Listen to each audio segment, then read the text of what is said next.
ಶ್ರೀರಾಮನವಮಿ ಅಂತ ಹಬ್ಬ ಬಂದರೆ ನಾವು ಮನೆಯಲ್ಲೇ ಸ್ಪೆಷಲಾಗಿ ಮಾಡೋದು ಮಸಾಲೆ ಮಜ್ಜಿಗೆ ಮತ್ತು ಪಾನಕ ಅದರಲ್ಲೂ ಕೋಸಂಬರಿ ಅಂತ ಮಾಡ್ತೀವಿ. ಸೊ ಅದನ್ನು ಹೇಗೆ ಮಾಡೋದು ಅಂತ ನಾನಿಲ್ಲಿ ಒಂದೊಂದಾಗಿ ಸ್ಟೆಪ್ ಆಗಿ ಒಂದೊಂದನ್ನೇ ನಾನು ಸಪ್ರೇಟಾಗಿ ನಾನು ವೀಡಿಯೋ ಮಾಡಿ ನಾನು ವೀಡಿಯೋದಲ್ಲಿ ಹಾಕಿದ್ದೀನಿ. ಸೊ ಎಲ್ಲೂ ವೀಡಿಯೋನ ಸ್ಕಿಪ್ ಮಾಡ್ದಿನ ಕಂಪಲ್ಸರಿ ನೀಟಾಗಿ ನೋಡಿ. So welcome back to Vaishnav's cooking channel. ನಾನು ನಿಮ್ಮ ವೇದ. ಮೊದಲಿಗೆ ನಾನಿಲ್ಲಿ ಕೋಸಂಬರಿನ ಮಾಡ್ಕೊಳ್ಳೋದಕ್ಕೆ ರೆಡಿ ಮಾಡ್ಕೊಂಡಿದ್ದೀನಿ. ಸೊ ನಾನು ಫಸ್ಟ್ ಕೋಸಂಬರಿನ ನೀಟಾಗಿ ತೊಳೆದು ಒಂದು ಅರ್ಧ ಅವರ್ ನೆನೆಸಿಟ್ಟಿದ್ದೆ.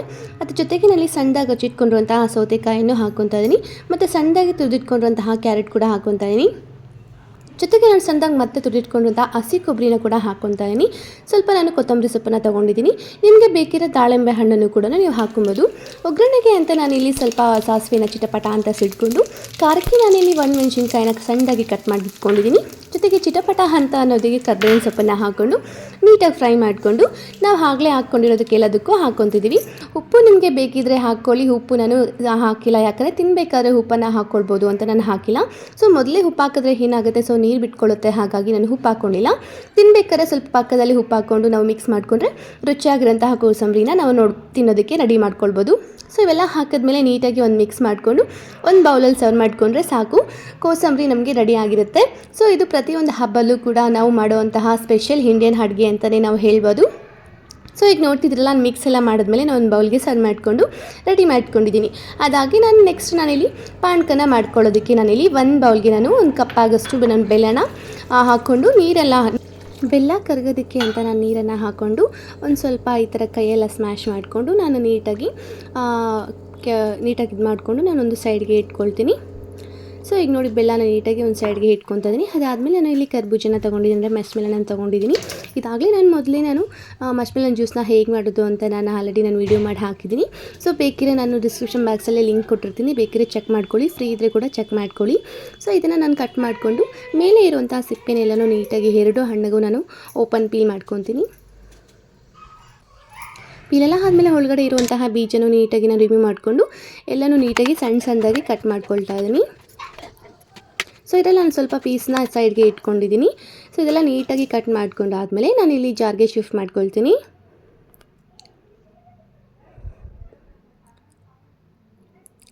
ಜಾರ್ಗೆ ಶಿಫ್ಟ್ ಮಾಡ್ಕೊಂಡಾದ್ಮೇಲೆ ನಾನಿಲ್ಲಿ ಒಂದು ಸ್ವಲ್ಪ ಎತ್ತಿಟ್ಕೊಂಡಿದ್ನಲ್ಲ ಅದನ್ನು ಸೈಡಿಗೆ ಇಟ್ಕೊಂಡು ನನ್ನ ಜಾರ್ಗೆ ಸ್ವಲ್ಪ ನೀರನ್ನು ಹಾಕ್ಕೊಂಡು ಸಾಫ್ಟಾಗಿ ಪೇಸ್ಟ್ ಮಾಡ್ಕೊತೀನಿ.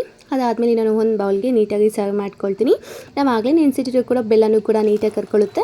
ಸೊ ಅದನ್ನು ನಾವು ಫಿಲ್ಟರ್ನ ನೀಟಾಗಿ ಮಾಡ್ಕೊತೀನಿ, ಯಾಕಂದರೆ ಬೆಲ್ಲದಲ್ಲಿ ಸ್ವಲ್ಪ ಕಲ್ಲುಗಳಿರುತ್ತೆ, ಹಾಗಾಗಿ ನಾವು ನೀಟಾಗಿ ಫಿಲ್ಟರ್ ಮಾಡಿಕೊಂಡ್ರೆ ಕಲ್ಲೆಲ್ಲ ಬಾಯಿಗೆ ಸಿಕ್ಕಲ್ಲ. ನಾನು ಆಗಲೇ ಪೀಸ್ ಮಾಡಿದ್ನಲ್ಲ ಅದನ್ನು ಸಣ್ಣದಾಗಿ ಕಟ್ ಮಾಡಿಕೊಂಡು ಅದರೊಳಗಡೆ ಸೇರಿಸ್ಕೊತಾ ಇದ್ದೀನಿ. ಜೊತೆಗೆ ನಾನಿಲ್ಲಿ ಒಂದು ಹಾಫ್ ಲೆಮನ್ನ ಕೂಡ ಯೂಸ್ ಮಾಡ್ಕೊತಾ ಇದ್ದೀನಿ. ಲೆಮನ್ನ ಇಟ್ಕೊಂಡು ನಮಗೆ ಬೇಕಾಗಿರೋ ಅಷ್ಟು ಕ್ವಾಂಟಿಟಿಗೆ, ನಮಗೆ ಪಾನಕ ಅಂತಂದರೆ ಸ್ವಲ್ಪ ನೀರಲ್ಲೇ ಬೇಕಾಗುತ್ತಲ್ಲ, ಸೊ ನಮ್ಮ ನೀರು ಎಷ್ಟು ಬೇಕೋ ಅಷ್ಟು ನೀರನ್ನು ಹಾಕ್ಕೊತಾ ಇದ್ದೀನಿ. ನಾನಿಲ್ಲಿ 2 ಲೋಟ ಅಷ್ಟು ನೀರನ್ನು ಹಾಕ್ಕೊತಾ ಇದ್ದೀನಿ. ನಾನೊಂದು ಸಣ್ಣ ಕುಟಾಣಿಗೆ ನನಗೆ ಒಂದು 10 ಕಾಳಷ್ಟು ಮೆಣಸು ಮತ್ತು 3 ಏಲಕ್ಕಿನ ನೀಟಾಗಿ ಜಜ್ಜಿಟ್ಕೊತಾ ಇದ್ದೀನಿ. ಸೊ ಈ ಥರ ಪೌಡ್ರ್ ಮಾಡಿಕೊಂಡು ನಾವು ಮಾಡಿಟ್ಕೊಂಡಿರುವಂತಹ ಪಾನಕಕ್ಕೆ ಹಾಕಿ ನೀಟಾಗಿ ಮಿಕ್ಸ್ ಮಾಡಿಕೊಂಡ್ರೆ ಸಾಕು, ರುಚಿಯಾಗಿರುವಂತಹ ಪಾನಕನೂ ರೆಡಿಯಾಗಿರುತ್ತೆ. ಸೊ ಈಗ ನೋಡ್ತಿದ್ದೀರಲ್ಲ, ನಾನು ಆಲ್ರೆಡಿ ಒಂದು ಗ್ಲಾಸ್ಗೆ ಸರ್ವ್ ಮಾಡ್ಕೊಂಡಿದ್ದೀನಿ. ರುಚಿಯಾಗಿರುವಂತಹ ಶ್ರೀರಾಮನವಮಿ ಹಬ್ಬಕ್ಕೆ ನಾವು ಬೇಕಾಗಿರುವಂತಹ ಪಾನಕನೂ ಕೂಡ ರೆಡಿಯಾಗಿರುತ್ತೆ. ಪಾನಕ ಆದಮೇಲೆ ನಾನಿಲ್ಲಿ ಮಜ್ಜಿಗೆನೂ ಮಾಡ್ಕೊಳ್ಳೋಕೆ ರೆಡಿ ಮಾಡ್ಕೊತಾ ಇದ್ದೀನಿ. ಇದೊಂಥರ ಮಸಾಲೆ ಮಜ್ಜಿಗೆ ಅಂತಲೇ ಹೇಳ್ಬೋದು. ನಾನಿಲ್ಲಿ 1/2 ಲೀಟರ್ ಮಜ್ಜಿಗೆಯಲ್ಲಿ ನಾನು ಒಂದು 1/4 ಲೀಟರ್ ಅಷ್ಟೇ ನಾನು ಮೊಸರನ್ನು ಯೂಸ್ ಮಾಡ್ತಾಯಿದ್ದೀನಿ. ನೋಡಿ, ನಾನು 1/4 ಲೀಟರ್ನ ಹಾಕ್ಕೊಂಡು ಒಂದು ಸ್ವಲ್ಪ ನಾನು ಎತ್ತಿಟ್ಕೊತಾ ಇದ್ದೀನಿ. ಫುಲ್ ಏನು ಅವಶ್ಯಕತೆ ಇಲ್ಲ, ಮಜ್ಜಿಗೆ ನಮಗೆ ನೀರಾಗೆ ಬೇಕಾಗುತ್ತೆ. ಸೊ ಈ ಮಜ್ಜಿಗೆಗೆ ನಾನು ಸ್ವಲ್ಪ ನೀರನ್ನು ಹಾಕ್ಕೊಂಡು ನೀಟಾಗಿ ಒಂದು ಜಾರ್ ಮಿಕ್ಸಿಲ್ಲ ಹೊಡ್ಕೊತೀನಿ. ಸೊ ಇದೆಲ್ಲ ನೋಡಿ ನೀಟಾಗಿ ಮಿಕ್ಸಿಗೆ ಹಾಕ್ಕೊಂಡು ನಾನಿಲ್ಲಿ ಒಂದು ಬೌಲ್ಗೆ ಸರ್ವ್ ಮಾಡ್ಕೊತಾ ಇದ್ದೀನಿ.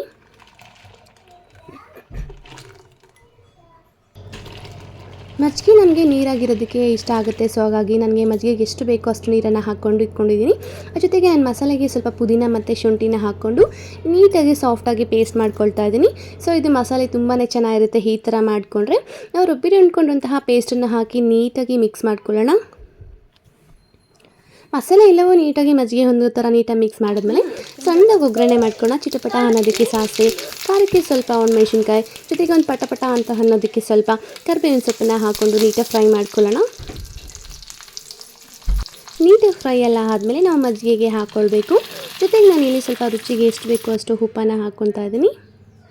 ಉಪ್ಪನ್ನು ಹಾಕ್ಕೊಂಡು ನೀಟಾಗಿ ಮಿಕ್ಸ್ ಮಾಡಿಕೊಂಡ್ರೆ ಸಾಕು, ರುಚಿಯಾಗಿರುವಂತಹ ಈ ಬೇಸಿಗೆಗೆ ಬೇಕಾಗಿರುವಂಥ ತಂಪಾಗಿರುವಂತಹ ಮಜ್ಜಿಗೆ ನಮಗೆ ಕುಡಿಯಲಿಕ್ಕೆ ರೆಡಿಯಾಗಿರುತ್ತೆ. ಸೊ ಶ್ರೀರಾಮನವಮಿ ಹಬ್ಬ ಬಂತಂದರೆ ಈ ಥರ ಒಂದು ಮಜ್ಜಿಗೆನ ನೀವು ಮನೇಲಿ ಒಂದು ಸತಿ ಟ್ರೈ ಮಾಡಿ ನೋಡಿ, ತುಂಬ ರುಚಿಯಾಗಿರುತ್ತೆ. ನಾನು ಇಲ್ಲಿ ಒಂದು ಗ್ಲಾಸ್ಗೆ ಬೌಲ್ಗೆ ನಾನು ಶಿಫ್ಟ್ ಮಾಡಿಕೊಂಡು ನಾನಿಲ್ಲಿ ಮಜ್ಜಿಗೆ ರೆಸಿಪಿ ನಾನು ತೋರಿಸ್ತಾ ಇದ್ದೀನಿ. ನೋಡ್ತಿದ್ದೀರಲ್ಲ, ಈ ಥರ ಮಜ್ಜಿಗೆ ನೀವು ಒಂದು ಸತಿ ಟ್ರೈ ಮಾಡಿ ನೋಡಿ ಮನೇಲಿ. ಶ್ರೀರಾಮನವಮಿ ಹಬ್ಬಕ್ಕೆ ಇದು ತಪ್ಪದೆ ನಿಮ್ಮ ಮನೇಲಿ ಟ್ರೈ ಮಾಡಿ ನೋಡಿ, ತುಂಬ ರುಚಿಯಾಗಿರುತ್ತೆ, ತುಂಬ ಟೇಸ್ಟಿಯಾಗಿರುತ್ತೆ. ಸೊ ಯಾರೆಲ್ಲ ಈ ವಿಡಿಯೋ ನೋಡ್ತಿದ್ದೀರೋ ನನ್ನ ಚಾನಲ್ನ ಸಬ್ಸ್ಕ್ರೈಬ್ ಮಾಡಿಲ್ಲ ಅಂದರೆ ದಯವಿಟ್ಟು ಹೋಗಿ ನನ್ನ ಚಾನಲ್ನ ಸಬ್ಸ್ಕ್ರೈಬ್ ಮಾಡ್ಕೊಳ್ಳಿ. ಈ ಥರದಂತಹ ರುಚಿಯಾದ ಅಡುಗೆಗಳು ಎಲ್ಲವೂ ಕೂಡ ನನ್ನ ಚಾನಲ್ಲಿ ಒಂದೊಂದಾಗಿ ನಿಮಗೆ ನಾನು ಮಾಡಿಕೊಟ್ಟು ತೋರಿಸ್ತೀನಿ. ಸೊ ಯಾರೆಲ್ಲ ಈ ವಿಡಿಯೋ ನೋಡ್ತಿದ್ದೀರೋ ದಯವಿಟ್ಟು ಎಲ್ಲ ನನ್ನ ಚಾನಲ್ನ ಸಬ್ಸ್ಕ್ರೈಬ್ ಮಾಡ್ಕೊಳ್ಳಿ. ಒಂದು ಸತಿ ನಮ್ಮ ಮನೇಲಿ ಟ್ರೈ ಮಾಡಿ ನೋಡಿ, ಕಮೆಂಟ್ ಮಾಡಿ. Thank you.